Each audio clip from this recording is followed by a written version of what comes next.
और मुझे इसका फीडबैक देना नहीं भूलिएगा। सलाद भी यहाँ पे मेरा रेडी हो चुका था। माशाल्लाह से देखेंगे कितना खूबसूरत लग रहा है। जी, तो यहाँ पे मैं आपको टेस्ट करवा रही थी कि भाई कर ली। माशाल्लाह यहाँ पे मेरा दम हो चुका था, तो मैंने इसे डिश आउट कर लिया था चावलों को। ये बहुत ही मज़ेदार आसान सी रेसिपी मैंने आप लोगों के साथ शेयर की है।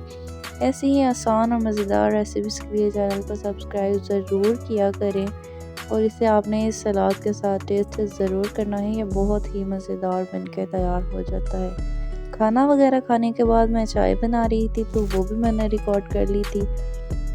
यहाँ पे मैं चाय बना रही थी, चीनी और चाय पत्ती मैंने इसमें ऐड कर दी थी।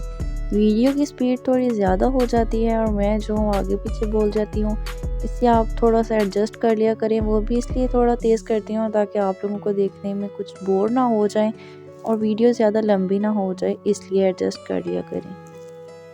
चाय को